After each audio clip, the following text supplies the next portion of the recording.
Welcome to Spenelli Speaks.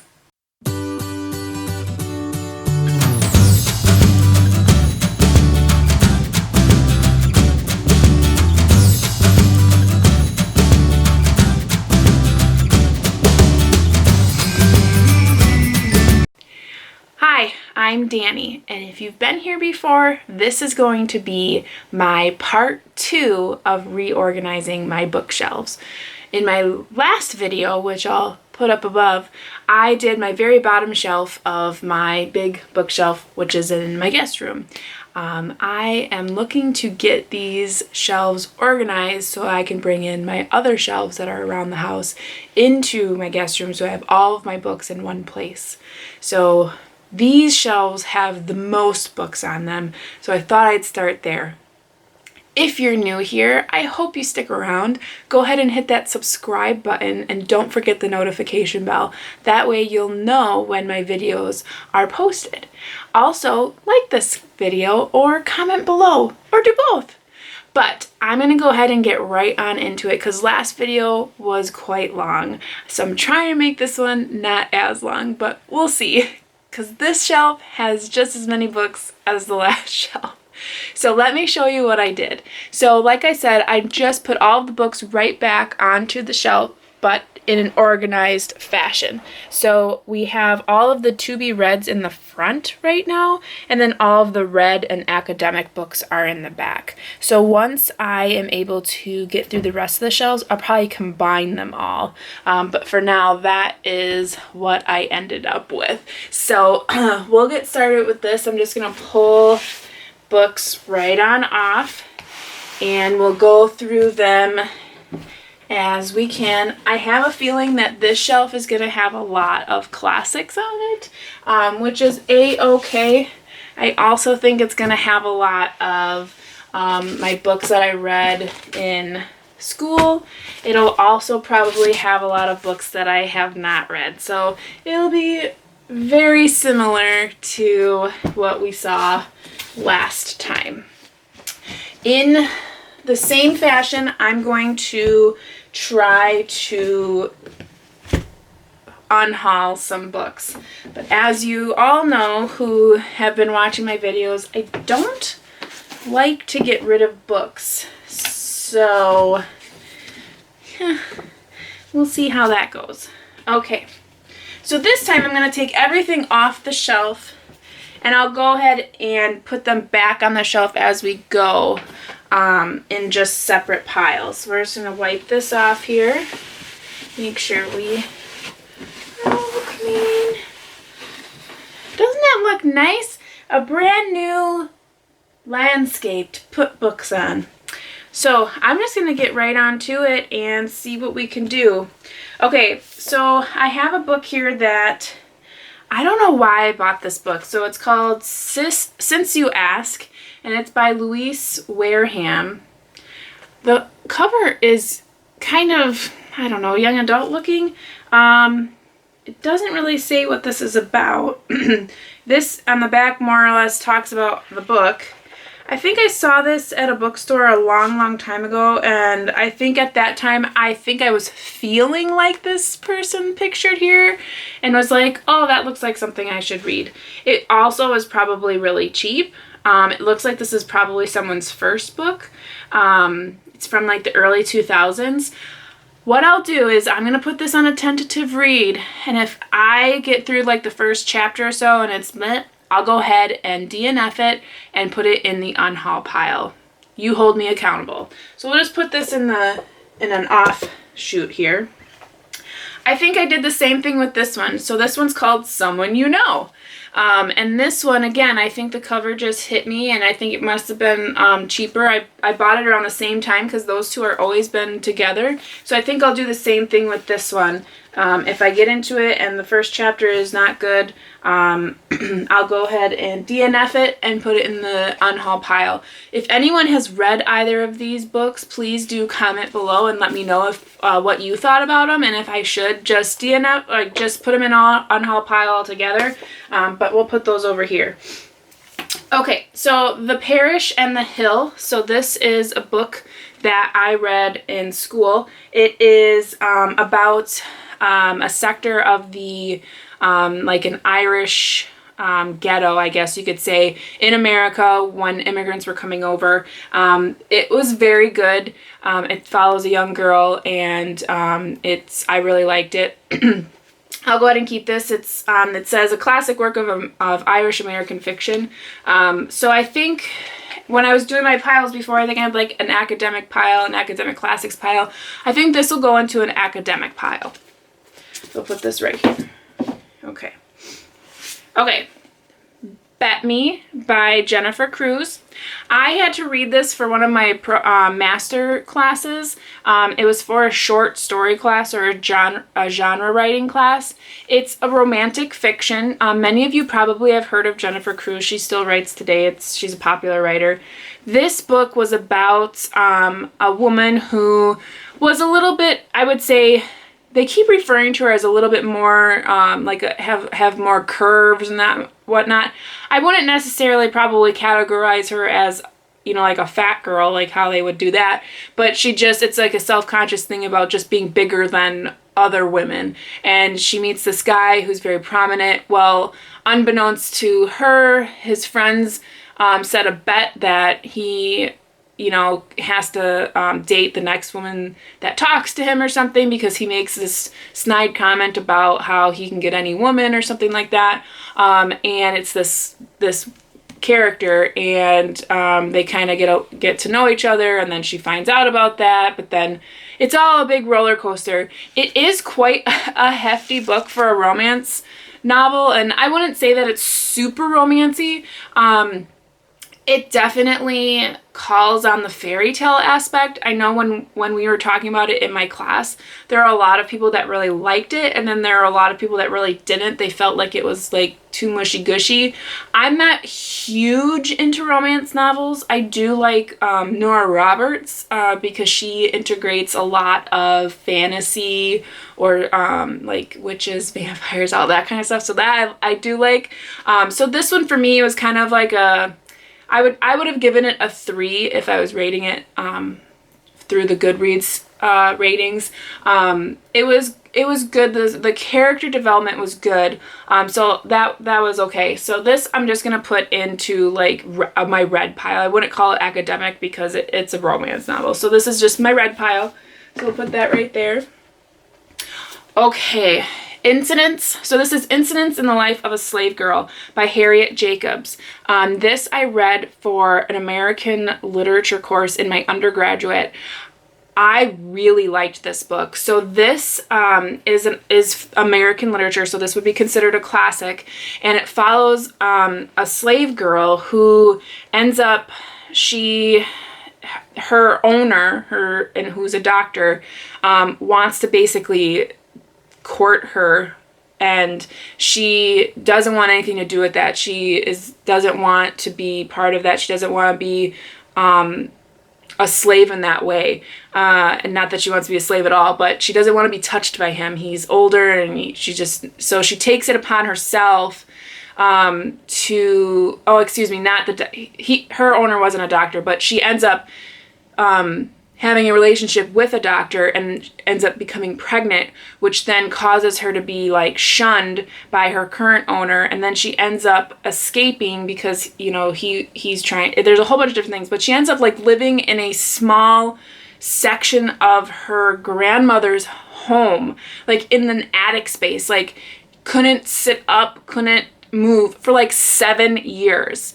And through like cracks in the attic space, she ends up with 2 children, ends up watching them like growing up, like within arm's reach of her, like, and couldn't say anything, couldn't let them know that she was there, nothing, until she could finally escape. And it's her story, and it's based on a true story, and it's so compelling and so beautifully written. And she's the writer, and it's a piece of our American literature, our American history, that I think if you have the time to read this, it's a beautiful story. It's heartbreaking, first and foremost, but it's such an eye-opening kind of thought. If you are a mother yourself, and to not only not have, you know, full permission of your own body, but to have to, you know, just do things in order to free yourself,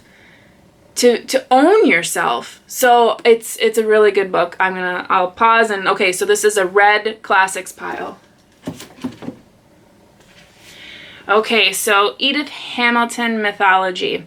If you watched my last video, you'll remember I had a different book called World Mythology, where I thought as a young person that I was so smart. I'm gonna buy these books and learn everything I need to know about mythology and this, that, and the other thing. This is another piece of that. I had not read it, so I've had this for probably over 12, 15 years, and I have not even touched this. So I know I want to, and I wanted to, so I will keep it, and I will just put it along with that other book. I can see it snuck in here, so I'm just going to put this down here so they stay together. Okay. So this one's called Holy Blood, Holy Grail. This is a nonfiction book. I bought this back when I was in high school.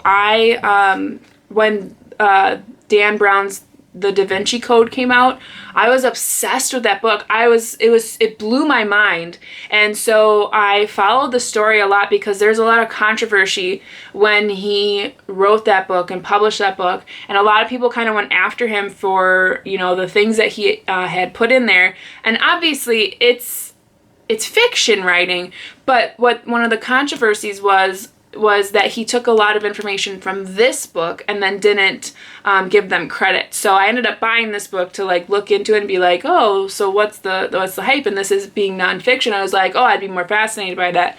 But as a young person, I think that book came out, I probably was like, gosh, I was probably like 14 or something like that. To get this book and open it up and see the small print and it's nonfiction, it was overwhelming for me. So I didn't end up reading this. So I'm going to keep this and maybe look into it a little bit further because I have, since the Da Vinci Code, read all of his books with that stream of character, Robert Langdon. So that might be a good book to come back to. So I'll go ahead and put this in my to be read. Probably start a nonfiction pile because I don't think I did that in the last video. So I'll put this in my to be read. I didn't start a to be read yet. We'll put that right here. Okay, so this book here, this is Women of the Night. This was one of like the books that you get at Barnes & Noble when you kind of walk up to the front and they have all those sections of books where they're like, oh, best value or under $5 and all that thing. So again, in my younger days, I used to just buy books when I was like, ooh, a super deal. And not that I don't do that now, but now I definitely buy books that I know I want and not just for the sake of buying them. So this was one of those books. It was probably only $5. It's it has many different authors in here. So it says in the front, it says Stephen King, Neil Gaiman, Philip K. Dick, and many others. Now all three of those authors I'm familiar with, but I haven't opened this book since then. So it looks like it has One for the Road by Stephen King, Snow, Glass, and Apples by Neil Gaiman, In Darkness, Angels by Eric Van Lustbader, The Cookie Lady by Philip K. Dick, Food Chain. So they're all, it looks like, probably short stories by many authors.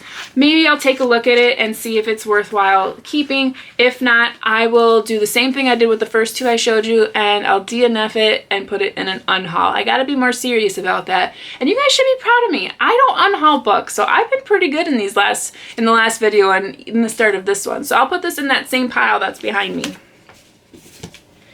Okay, The Coincidence of Coconut Cake. So this is a book by Amy Reichert, who is a Wisconsin born author, and I do believe she lives here. I could be wrong on that, but this book we read in my book club, and it's a romance. It is, I would consider, like chick lit, because there's not a lot of like the steamy romance part, but it's chick lit. It's about a chef who gets a really bad review because of she has a really bad day, and that's the same exact day as this food critic comes in and then just blasts her with a horrible review.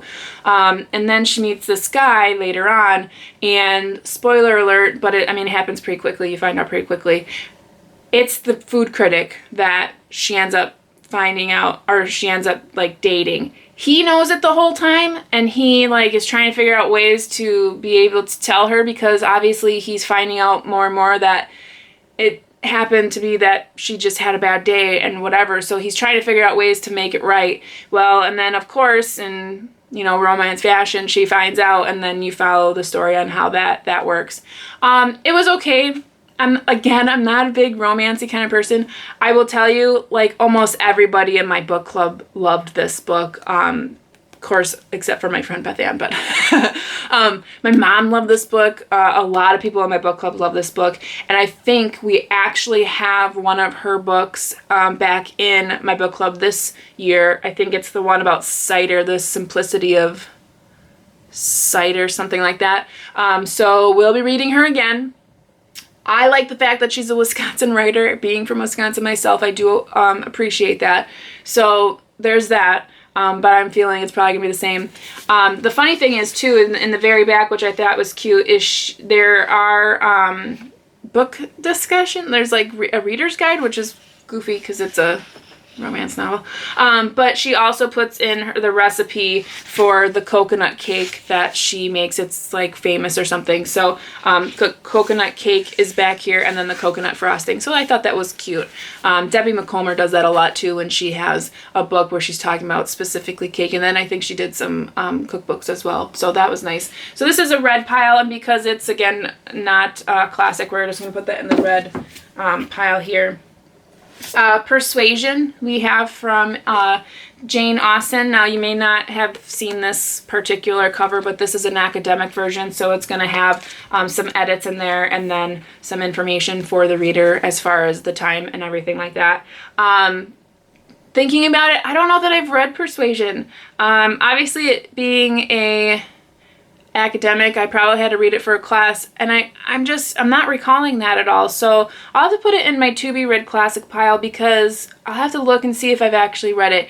Jane Austen is hard for me because I've seen almost all of the adaptations. In my mind's eye, I'm like, I think I read that, but it could have been that I just have seen it.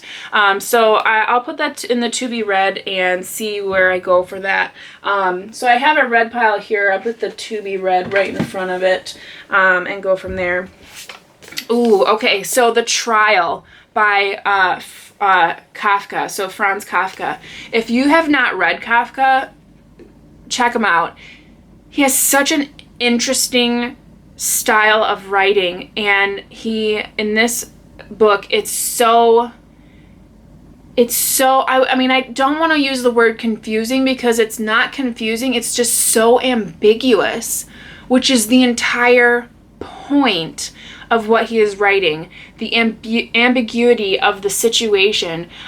In this one, he's writing about a Jewish man who is being placed on trial, and he has no idea why, and that's the point. There is no reason, but it's so good.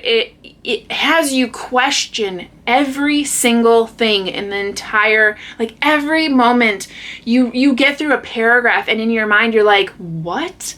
Why on earth? And that's the whole point. So Kafka is very interesting. He makes you think. He makes you question everything, because you should. You should question everything. If anything doesn't seem right, question it. So I really liked him. I would consider this a classic for sure. So I'm going to put this in the red classic pile, which is kind of on top of my other pile. So we'll put that on that way. Okay, Love, Lucy. So this is, I believe, either a biography or it's probably an autobiography. But my mom got this for me. I love Lucy and Lucille Ball in general. She is just one of the most amazing women in our history. You know, what she did with her, comedy and her TV shows, and just her life in general is just very inspiring to me. So my mom had gotten me this several years ago. I have not had the chance to read it, but I would like to. So I think I'll put this in my to be read, and this, again, nonfiction, so I'll put that in that same nonfiction pile, which I don't remember. Oh, I put it over here. So that'll go here. I picked this one up. So this is called Alice, I Have Been, and it's a novel I picked this up at a rummage sale last year, and so let me read the back of it for you. It says, part love story, part literary mystery. Melanie Benjamin's spellbinding historical novel leads readers on an unforgettable journey down the rabbit hole to tell the story of a woman whose own life became the stuff of legend. Her name is Alice Little Hargraves, but to the world she'll always be known as simply Alice, the girl who followed the White Rabbit into Wonderland of the Mad Hatters, Queen of Hearts, and the Cheshire Cats.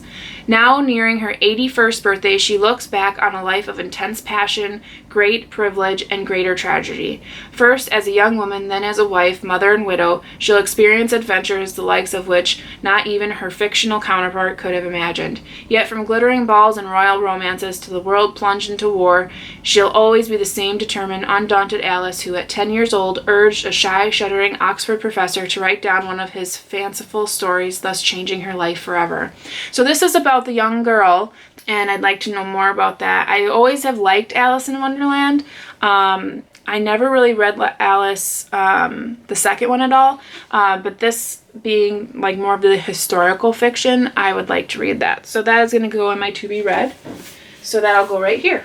Julia and Julia. Again, I got this one at a rummage sale as well for $1. So I have seen the movie of this, but I have not read the book. I adore the movie. I thought the movie was great.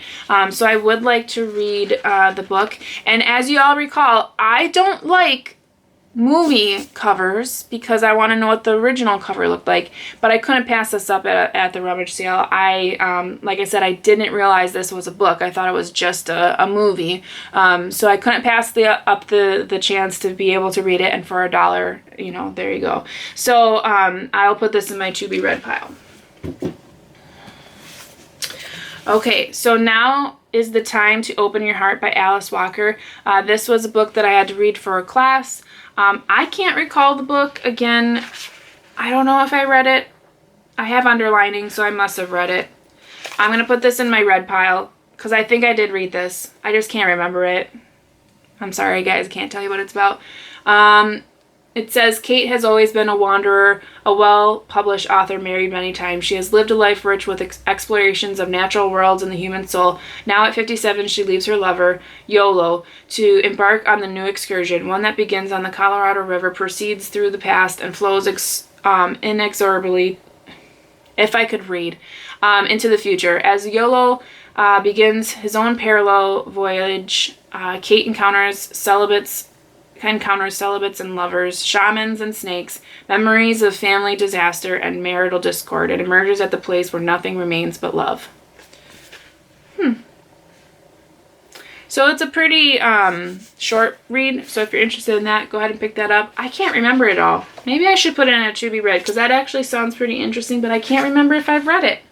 I'll put it in my to be read, just in case. Okay, Black Dog of Fate. So this I had to read in a, it was like a diversity of voices class, I believe.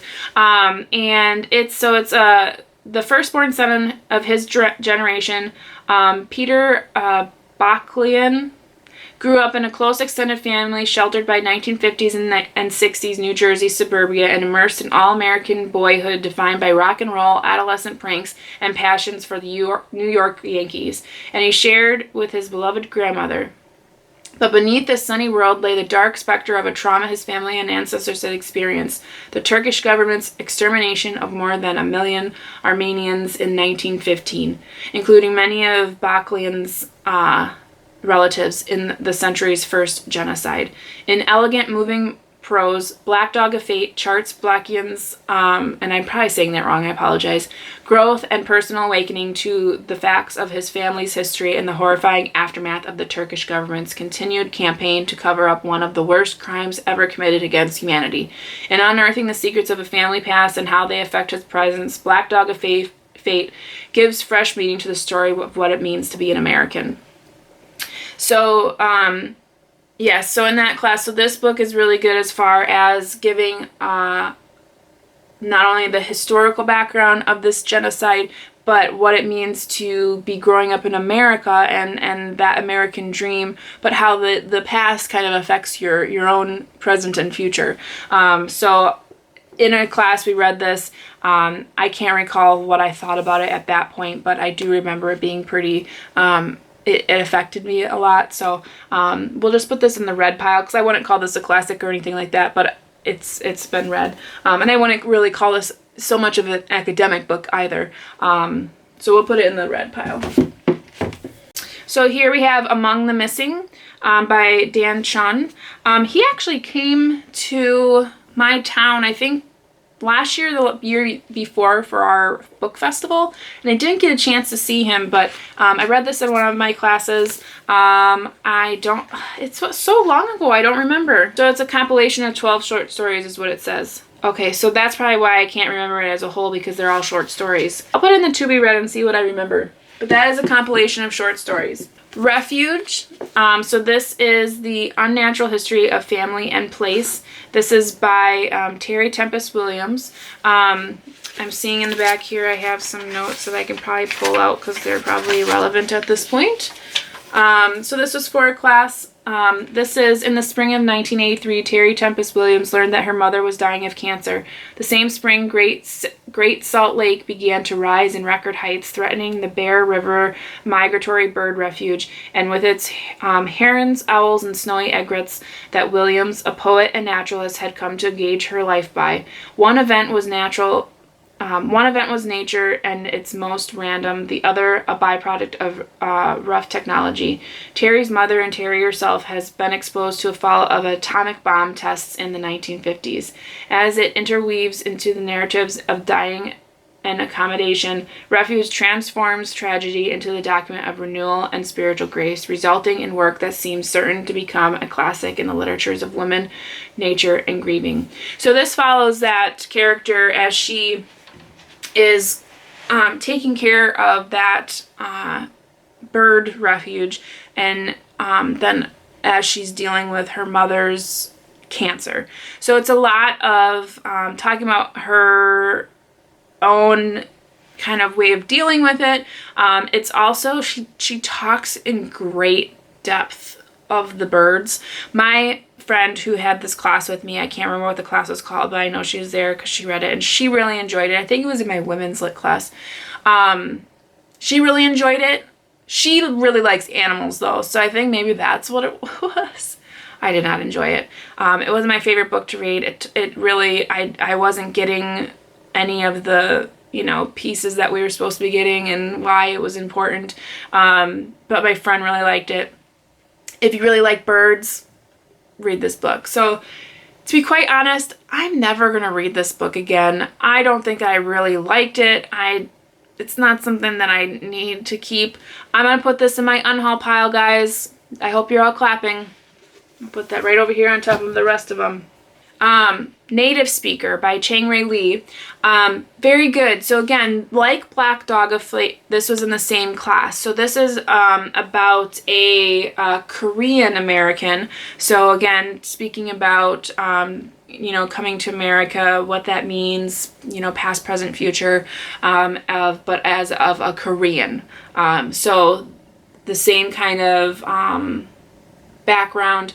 I'm not going to read the back because I don't want these videos to be so long. But again, I'm going to put this in my red pile. So like Life, this has a used sticker on it. I was probably supposed to read it for some class. Guys, I don't remember. Either I'm not remembering these books or I legit did not read anything when I was supposed to be, which I can't imagine how I passed all my classes without reading stuff. So I'm just going to put this in the to be read. It looks like it says stories here, so it must be a compilation of short stories. Sometimes if it's like that, I can't really remember, but it says, so there's stories, Two Boys, Joy, You're Ugly Too, Places to Look For in Your Mind, The Jewish Hunter, Starving Again, and Like Life. So maybe I read it, but I'm so bad at remembering things, I guess. So I'm going to put that in my to be read. Okay, so If on a Winter's Night a Traveler by Italio Calvino. If anybody's read him, excellent writer. He's very accomplished. I believe this is a compilation of short stories. And the first one being If on a Winter's Night a Traveler, which actually was my favorite one, if I recall this correctly. Anywho, I had to read this. This was for like one of the classes that were required in English. And I remember it was with Klemp, which I went to the University of Wisconsin-Oshkosh. So if there's anyone who went to that, and most of you really liked Klemp, not this girl. I was a Bowler fan. Bowler, 100% and all the way. He was pretty much the reason why I continue on in an English degree. So you can thank Bowler for all of these wonderful videos. But Klemp was in this class, and I would say in that same class I had to read Turn of the Screw, which was the other book that I had in my last video. But this was a good one. I liked that. So we're just going to put that into the red pile back there. So this one, Tabloid Dreams. Again, these are all short stories. And in this, we have different ones. They're all like Boy born with tattoo of Elvis. Woman loses cookie bake-off, sets self on fire. Jealous husband returns in form of parrot. Woman struck by car turns into nymphomaniac. 9-year-old boy is world's youngest hitman. Every man she kisses dies. So they're just different kind of stories, and I can't recall them all. A lot of times, obviously, because they're short stories are hard to recollect for me, unless they really hit me really hard. I want to say there was one in here that I ended up, I don't see. Oh yeah, okay. So this one. So it's called Help Me Find My Spaceman Lover. So I read that short story, and it's like so weird because it's this lady who like ends up sleeping with like an alien and like falling in love with him and like wanting to find him later. And then I actually, and I don't know if it's in one of these piles, I found the book it came from, so I ended up buying it. But so these are really weird short stories. And very interesting. So I'm gonna put this in my red pile. They're pretty good. Where did I put my red pile? Do I have a red pile? Oh yeah, back here. What am I thinking? Okay, so do androids dream of electric sheep? So this is what inspired Blade Runner. So this is the book that Blade Runner is based on. So Blade Runner is the adaptation. So obviously if you know the story of Blade Runner, this is what it comes from. Basically it says by 2021, that's next year, the World War had killed millions, driving entire species into extinction and sending mankind off planet. Those who remained coveted any living creature, and for people who couldn't afford one, companies built incredibly realistic simulacrae. I don't know if that's how you say that. Horses, birds, cats, sheep. They even built humans. Emigrants to Mars received androids so sophisticated it was impossible to tell them from the true men or women. Fearful of the havoc these artificial humans could wreak, the government banned them from Earth. But when androids didn't want to be identified, they just blended in. Rick Deckard was an officially sanctioned bounty hunter whose job was to find rogue androids and to retire them. But when cornered, androids tended to fight back with deadly results. So this is by Philip K. Dick. And again, like I said, this is Blade Runner. So I'm going to put this in my red pile. I did read that. I did. I should make a pile of all the books I did read for classes and see how many those are. I knew this was going to happen. Last time with these videos, they're so long. And it's like, I need to get something to drink. So I made some tea this time. Ooh, and it's already like cooled down quite a bit. So I'm going to have to drink more of that so that it doesn't go to waste. Okay, what pile's next? I have literally 4 more piles. Okay, so we're gonna kind of go through these kind of fast, guys, because I feel so bad that these videos are so long. So Jane Austen, Pride and Prejudice, obviously everyone knows this is a great book. I love Jane Austen. If you saw my video, my wrap-up where I read a book that had all of her art, her covers, from when she started publishing to like today. This one wasn't in there, but very pretty. So Jane Austen, I'm gonna put this in my classics red pile. Okay, so these two guys, I got these in a haul. You may have seen that. So Hitchhiker's Guide to the Galaxy, and then The Restaurant at the End of the Universe. I have not had the chance to read either of these. These are Douglas Adams books. I have seen the movie, and I love the movie. I think that's hilarious. I love that. So they're not too big of books, so I'm going to put these in my to be read pile. Okay, so Patricia Heaton. Again, this is one of those books at Barnes & Noble that I was like, oh, yay, blah, blah, blah. I'm going to read this. It was also when, Everybody Loves Raymond was huge. And so I bought the book for the sake of buying the book. As much as I like Patricia Heaton and I like to know the story behind the story, I just know I probably will never read this. It's not like she's like my favorite person in the whole wide world. So you know what, guys? I'm going to be a big person. I'm going to put this in my unhaul pile. Boom. Done. There it is. Okay, so these don't go together at all, but I'm trying to go quickly here. So Robinson Crusoe and Cheaper by the Dozen. I got these in that library book haul that I did. So I would say classics. Have not read them. I'm going to put them in a to be read classics pile.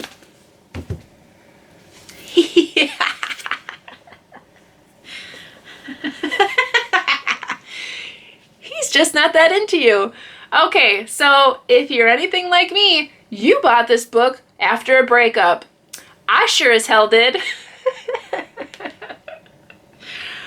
I will tell you, I enjoyed the movie more than this book. This is like a how-to. This is like a self-help. It's super tiny.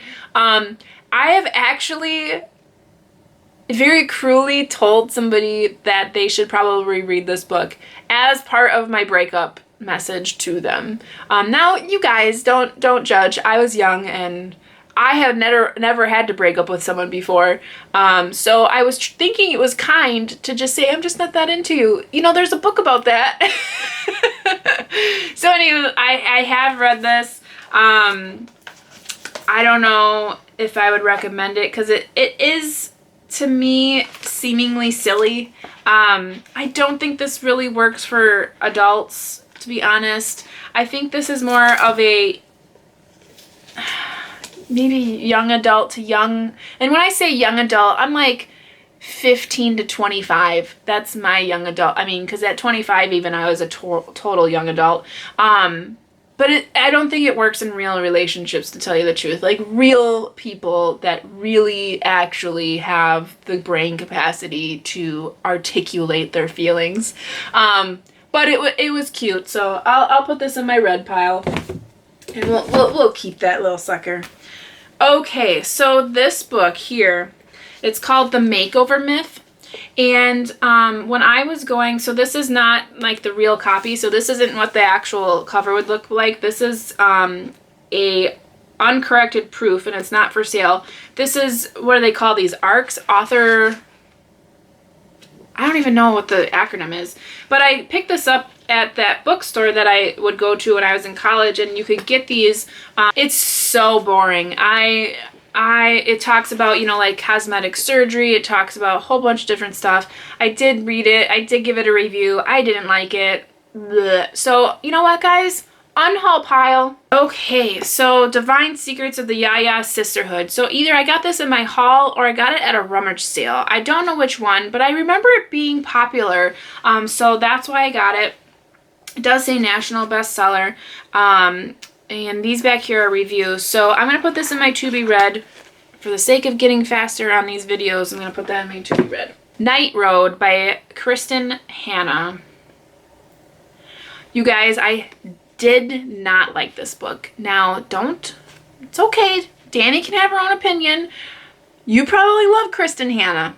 Okay, I don't like these kind of books. So this is a chicklet, and it's freaking, how long was it? It was so long. It was like almost 400 pages of this grieving, it was so, oh my gosh. So I had to read this in my book club. Now let me tell you right now, I think I was the only one that did not like this book. It was literally probably the best presents I've ever seen in my book club was for this book. And I felt awful that I had not given it as much, I didn't give it as much thought as the rest of the group did because I didn't like it. And being the moderator of that group, I felt awful because I'm like, oh my gosh, everyone has joined this discussion, and I'm just sitting here like I did not like it. So it's about these teenagers that are really good friends, and it's this girl who comes to town because she has got, you know, a rocky past. I think she loses her family or whatever, so she comes to live with her aunt, and then she becomes friends with this girl named Maya. I'll never forget her name. And Maya's brother, they're twins, the brother and the girl fall in love with each other. Well, then there's a really crazy thing that happens, and it just blows up their whole world, and the way that everyone reacts to that just infuriated me. So for the rest of the 300 pages that you had to read, it just, I was just like, it was like drinking vinegar every morning for the rest of your life. Some of you may do that, and you may be like, Danny, it's not that bad. Did not like this book. Guys, I'm unhauling this baby. Goodbye. Okay, on to better things. So this one is called The Lantern, and I think this one was an advanced reader's copy as well. Whoa, that just came out of nowhere. I just remember what it was called. Advanced reader's copy. I am so happy that I just remembered that out of like, just like, boom. Holy moly. Okay, so anywho, I have not yet read this. I think I ended up picking it up. It was one of the last books I did. It was in this like really weird like envelope thing, which I must have tossed at this point. But it looked really interesting. I think it says, meeting Dom was the most incredible thing that had ever happened to me. Drawn to a confident and artistic, wealthy older man she barely knows, bookish Eve recklessly embarks on a whirlwind affair that soon offers a new life and new home. And then it says some French word, which I'm not going to read. A charming yet decaying hamlet, so it's talking about the home. Nestled amid a fragrant lavender fields of Provence. Each enchanting day at whatever I couldn't read, delivers happy discoveries, hidden chambers, secret vaults, small treasures, a vase, a rusted bird cage, and a beautiful wrought iron lantern. Entranced by their run-down farmhouse, deeply in love, surrounded by music, books, and the glorious beauty and heady summer scents of the French countryside, Eve has never felt more alive. And then it goes on to say some looming crazy thing about this lantern. So it looked spooky and interesting. I definitely still want to read it. So I'm going to do that. I'll put this in my to be read. Look how big this pile is getting, guys. And there's so much more.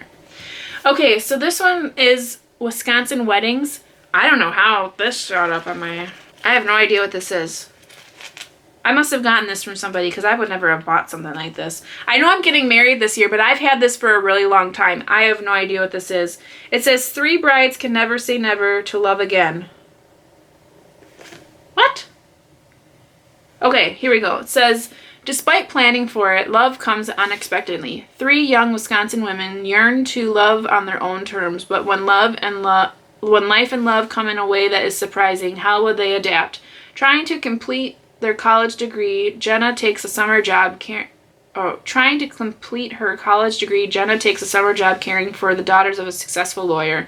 The arrangement was made purely out of convenience. After all, Jenna has her sights set on a minister for a husband, definitely not a workaholic lawyer. And then it goes on to talk to the next 2. So they must be romance stuff. I wonder if my mom just got it because it was, I think she gave it to me.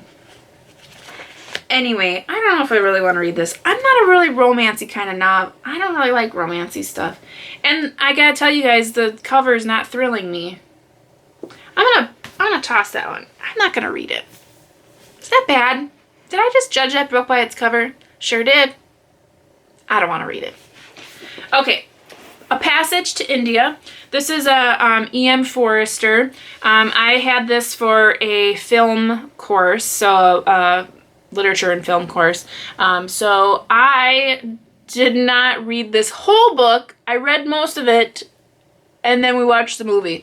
So I think I read like half of it. I can see there's probably a bookmark in here. Yep, there it is. You ever wonder what Danny uses as bookmarks? Security tags.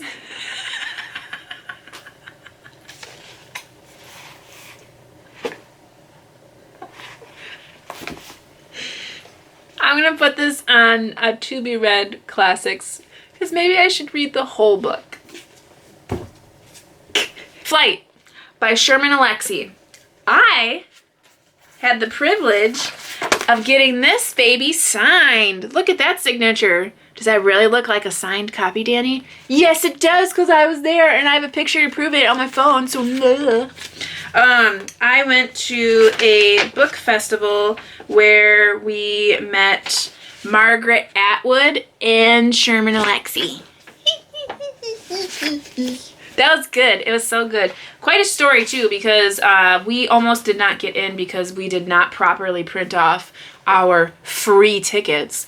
But, so he is a Native American speaker and writer, and this is about a young boy who is Native American, and he is in foster care, and it goes through his kind of learning who he is, who his people are, the stereotypes that go along with that, and finding a home. I really liked this book. I really liked it a lot, which is why I picked it to be signed, and was really happy to have seen Sherman Alexie. He is an amazing speaker. He is very comical. He is very true. He speaks about himself and his upbringing and his mother, who still lives on the reservation, and what that means to him and all of his sisters. And he's a very good speaker. So if you haven't read Sherman Alexie, I highly recommend that you do pick something up from him. He has a couple of different books, and they're very, very good. So I recommend that. I'm going to put this in my red pile. Gilead. So this is a book that I had to read in one of my classes as well. It's by Marilyn Robinson. This is very good. It's about an old preacher minister who has a very young son. So in 1956, toward the end of Reverend John Ames' life, he begins a letter to his young son. Oh, so he's writing a letter, so it's not quite journaling. An account of himself and his forebears. Ames is the son of an Iowa preacher and the grandson of a minister who, as a young man in Maine, saw a vision of Christ bound in chains and came west to Kansas to fight for abolition. He preached men into the Civil War, then at age 50 became a chaplain in the Union Army, losing his right eye in battle. Reverend Ames writes to his son about the tension between his father and an ardent pacifist and his grandfather, whose pistol and bloody shirts concealed in an army blanket may be relics from the fight between the abolitionists and those settlers who wanted to vote Kansas into the Union as a slave state. And he tells a story of the sacred bonds between fathers and sons, which are tested in his tender and strained relationship with his namesake, John Ames Bowen, his best friend's wayward son. This is also the tale of another remarkable vision, not a corporal vision of God, but the vision of life as a wondrously strange creation. It tells how wisdom was forged in Ames' soul during his solitary life, and how history lives through the generations, pervasively present when betrayed and forgotten. Now I do want to reread that.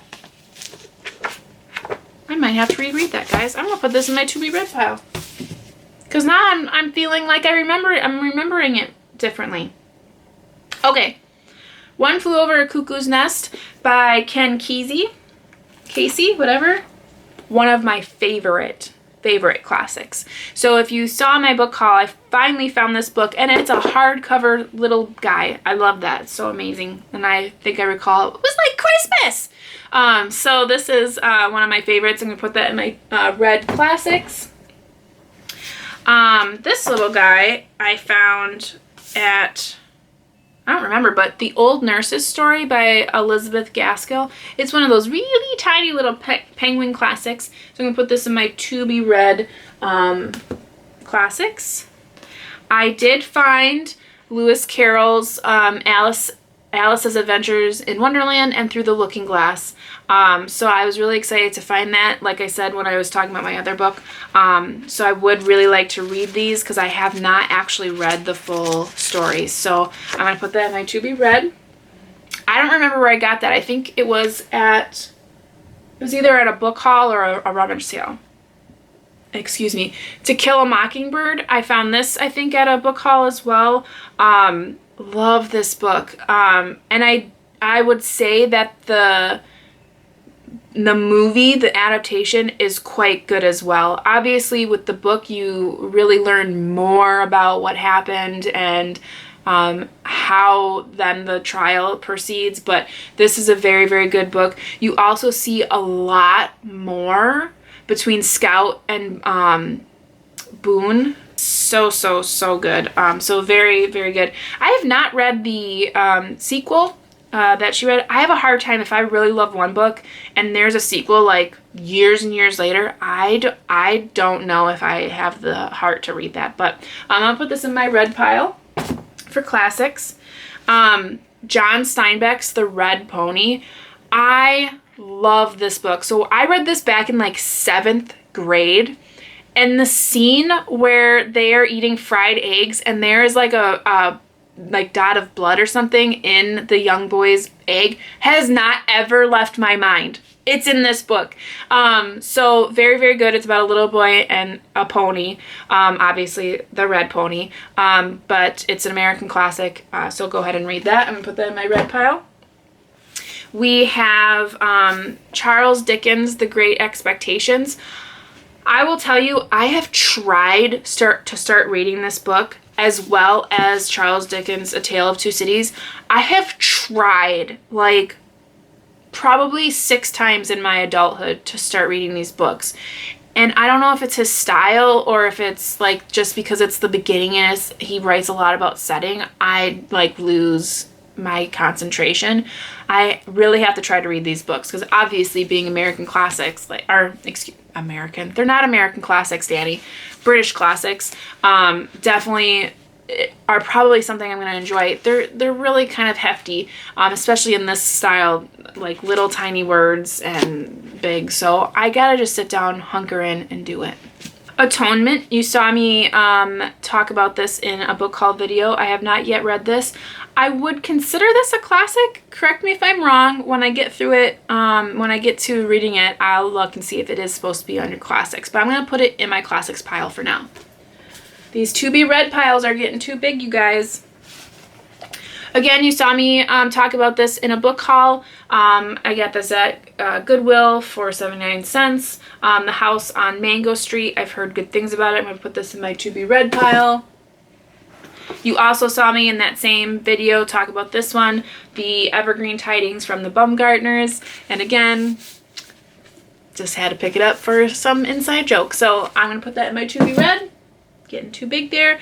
I only have a couple piles left here. Some of these are going to go quick. So East of Eden by John Steinbeck.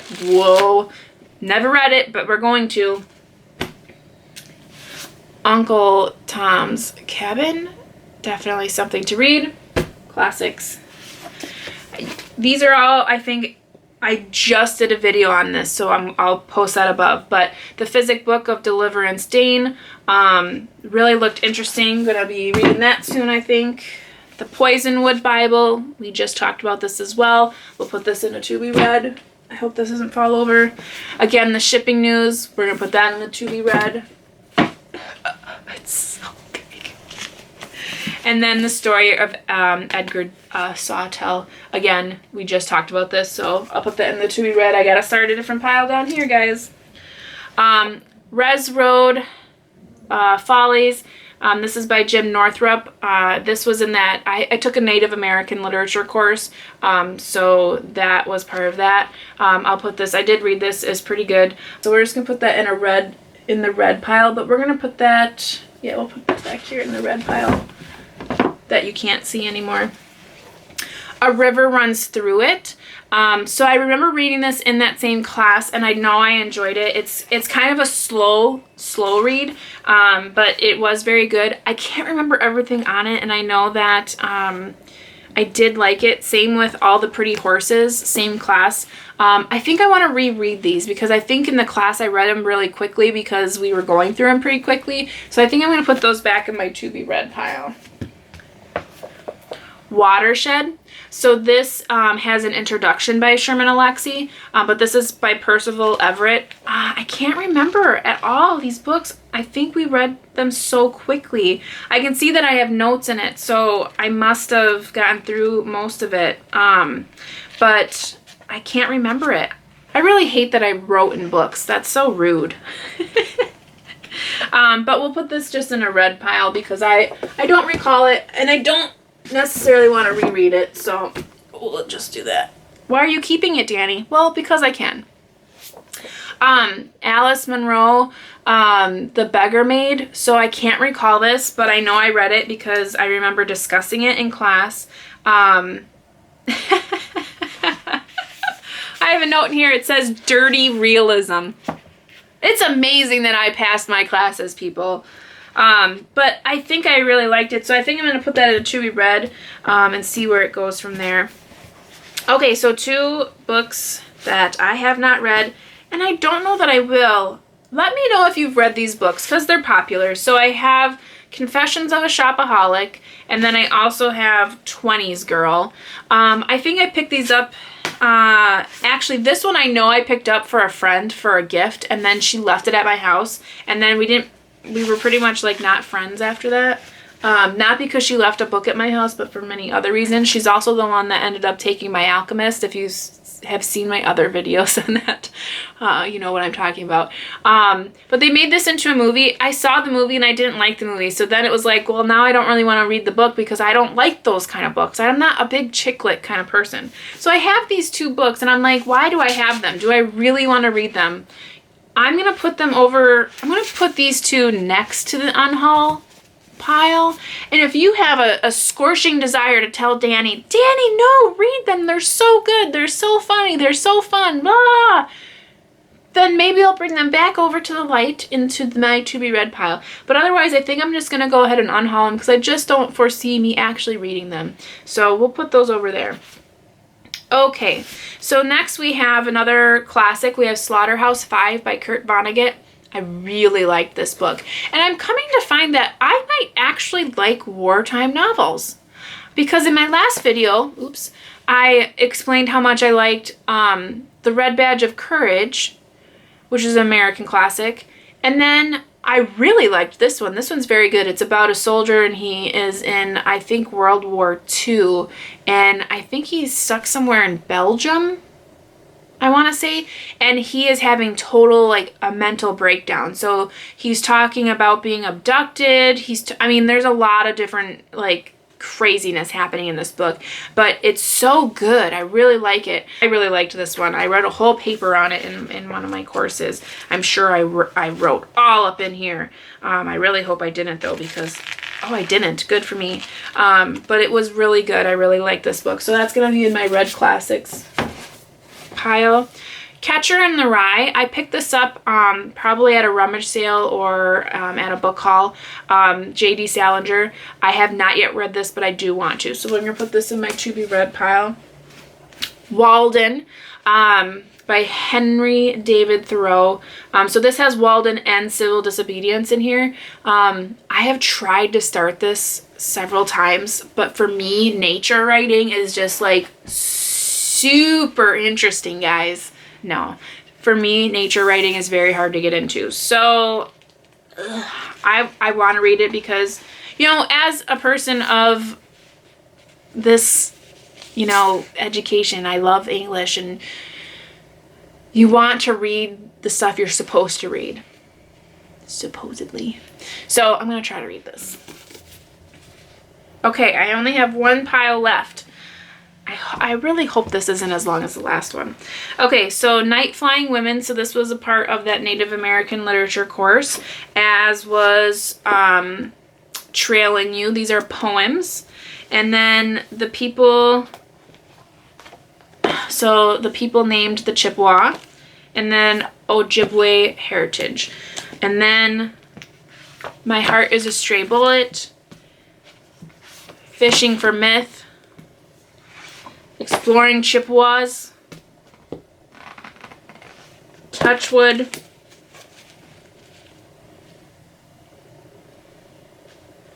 all of these books books were required for my Native American literature course. So that was 1, 2, 3, 4, 5, 6, 7, 8 books. Plus, we talked about a few of them. It's a lot of books, but they're all really short. So we read certain sections of these because a lot of these are like all poetry, so it was all prose, a lot of Native American poetry, so they were interesting. I remember really liking this one. So this one was My Heart is a Stray Bullet. I do remember really enjoying this one. I have stuff written all over in here. So that one I did enjoy. Oh my gosh. I have a whole lot of writing in this one. So these ones are all poetry. I don't feel like I should get rid of these. I feel like these are good to keep. I don't know why, guys. I just can't. I've had them for so long, and I feel like, I mean, look how beautiful that is. That's so beautiful. I feel like I really need to keep them. So I'm going to, and we'll just put them in this academic pile that I had here. And then this one is 7 syllables. So this is a compilation of short stories, and I want to say that this was in my diverse voices classes. This is, I believe, Asian inspired. Yeah,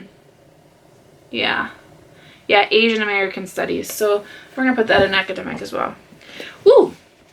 So Shooter. I actually was a journalism minor for about 2 or 3 semesters, and we had to write a story or write a paper about something or other, and I picked up this one, which again, this was a wartime photographer. You know what?